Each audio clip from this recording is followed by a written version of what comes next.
Okay, to get started, we're going to go ahead and have Jake go ahead and log in. We have the single sign-on, so you can log in through Google, GitLab, or you can set up a direct login. We're going to go ahead and log in through Google. And then, so Jake's going to take us through the tour, and this tour will kind of get us set up with a default manifest that we're going to then go ahead and deploy. All right, so I'll go ahead and take the platform tour here. So we can go ahead and start the tour.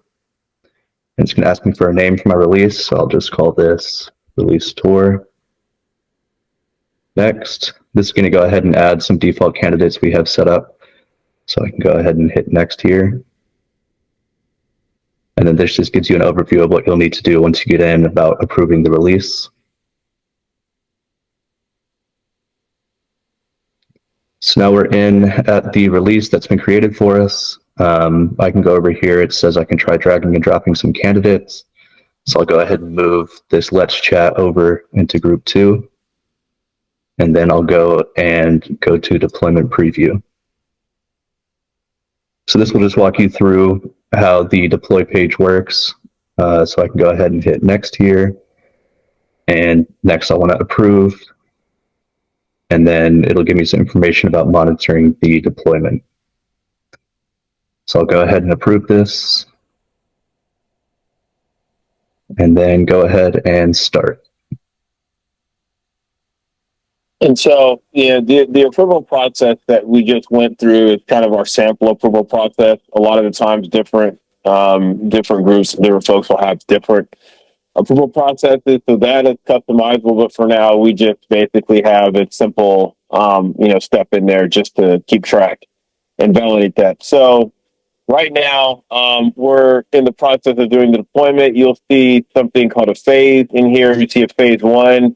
And then that's phase 1 in and start, and you also have a group 1 and a group 2. So phases and groups have a specific meaning in this application.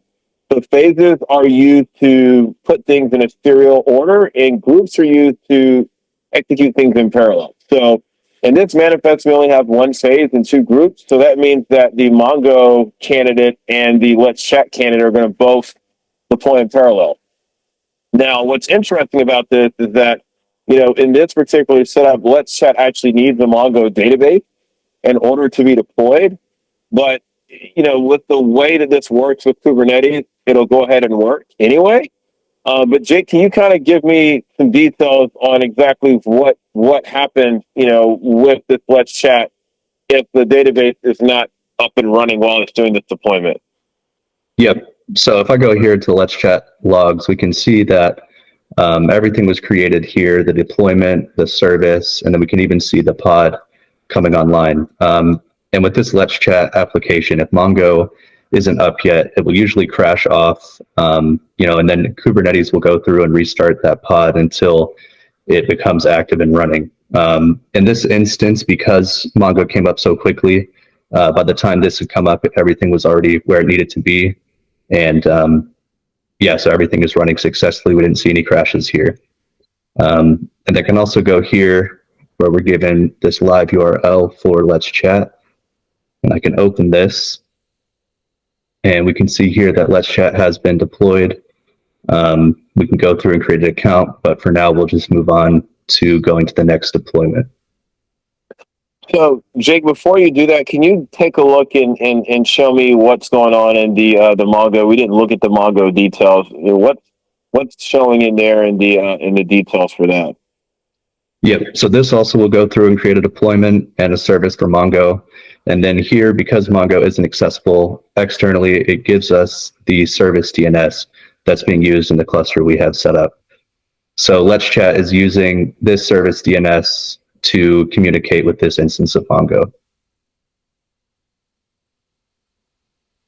So with that service that's created there, how would I access that currently? So for the Mongo service, the only way to access this would be in some sort of environment configuration. So with this Let's Chat candidate, it's set up for accessing Mongo over this internal DNS here. So this is all handled within the cluster itself. So that's something I don't currently have to deal with. So the candidate, the Let's Chat candidate already has that configured in the details. Is there anywhere I can see details maybe of any of that in the manifest? Like where would I go to see any of that, any of those details? Let me complete this real quick, and then I can go over to the manifest itself. And we can see that Mongo here will show the container ports and service ports that it's using. And Let's Chat here shows its container port. So this is just kind of in the default environment configuration for Let's Chat. It's pointing to these service ports here. Okay, and then the URL that got created, can you give me some details on how that was provisioned and how that worked? Yeah. So we're using Nginx to handle routing everything that is getting exposed externally, and we have some subdomains set up. So it's unique per user. So for instance, this Let's Chat, you can see it has my username here, and then the actual deployment name, which is Let's Chat, and then everything is based on this apps.auditdeploy.io subdomain. So this allows every user to have their own subdomain that gets created based on what they deploy. Okay. And then, so now that I've done this deployment and I've completed, do I have to grab that URL out of that text box, or is there anywhere else that I can go to get that URL? Yeah, we can actually go to the environments page over here, and this shows everything we have currently running. So you can see we have Mongo 4 here with that internal DNS, and then we also have Let's Chat here with that external URL to reach where it's deployed. So I can go ahead and click this, and it'll bring us right back to that page and that URL that we grabbed from the logs earlier. And then this also allows us to go through and delete deployments if we need to. So now that we're done with these two, I can go ahead and go in and delete these.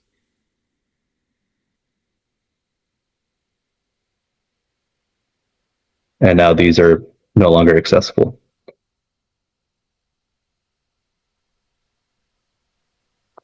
Okay, so now I saw you deploy those two components. Can you give me some details, or rather, can you kind of, I guess, put together a manifest that gives me a little bit more capabilities other than just deploying Mongo and a service?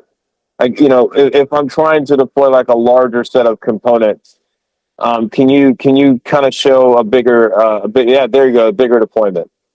Yep. So I already have a release set up here that is a little bit larger. This one contains multiple phases and a single group per phase. So you can see here, we're also going to be deploying Mongo and Let's Chat again, but then we have a MySQL database getting deployed, Ghost getting deployed, and then also Grafana getting deployed in the third phase. And in this first phase, you can see we have databases here. So this is so that these two candidates in this second phase will not be deployed until these first two databases have been deployed. So this will prevent that scenario we were talking about earlier, where you could have the Mongo not be up in time for Let's Chat and causing a crash loop. So this is kind of handling those cases where you need things to be ready before the others are deployed. So basically, this allows you to kind of do some kind of dependency management if you know that these candidates need to be deployed before the other ones. Yes. So I can go ahead and start this deployment. So I'll go ahead and approve this and deploy.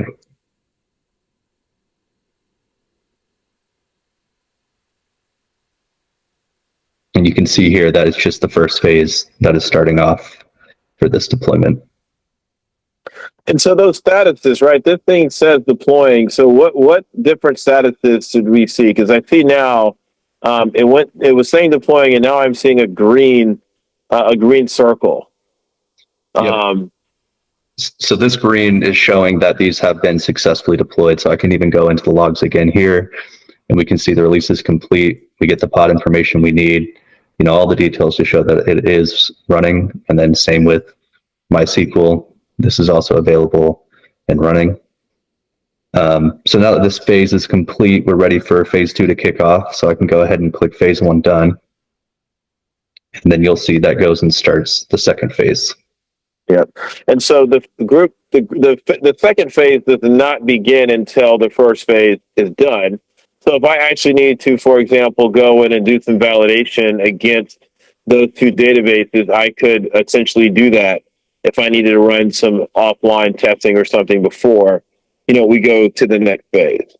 So I guess if I had like a large data load that I needed to do that I didn't want to automate, then I should be able to do that out of band task before I begin my app deployment.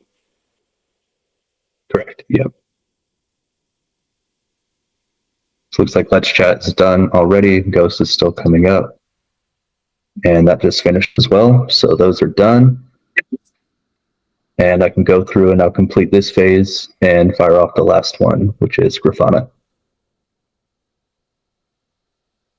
Okay, and since Ghost and Let's Chat are both different front-end applications, are they going to have two separate, domains or URLs, or what should I expect to see for those? Yep. So each URL is based around the deployment and the user. So you can see here for Ghost, it has my user, and then Ghost is the deployment name. And if we go over to Let's Chat, you can see it has my user and then Let's Chat as the subdomain here. So each deployment will give you a new URL based off of that name. So then the Grafana endpoint would be the same, since it also has a front-end endpoint as well. Yes, you can see that here. This actually just finished, and we have Grafana here.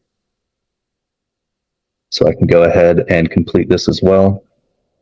And the deployment is now finished. And if I go back over to the environments page, we can see everything is showing here. I'll go ahead and see if Ghost is ready to go. And there we are. Ghost is up and running. And I can go back over and let's look at Grafana. And we can see this is up as well. Go ahead and log in. And yep, so Grafana is looking good. And then finally, I'll just check on Let's Chat again. You can see this is running as well. So you removed the Let's Chat deployment and the MongoDB deployment, and essentially we just deployed it again. So we've now deployed that solution twice, correct? Yes.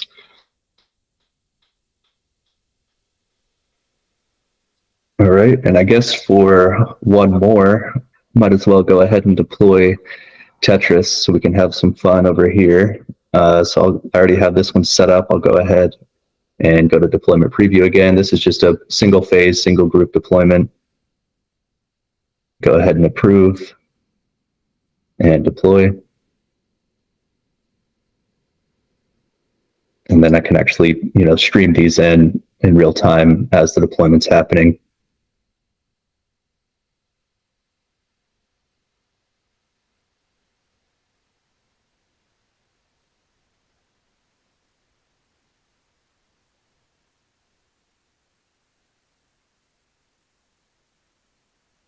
And so this is handling all of the configuration details, all of the Kubernetes configuration. So how is this running right now? So you have your own name. So from a Kubernetes perspective, how is this set up? Is there? Are you running individual pods? Are you running some kind of? Do you have names? How is this set up currently? Include how is this?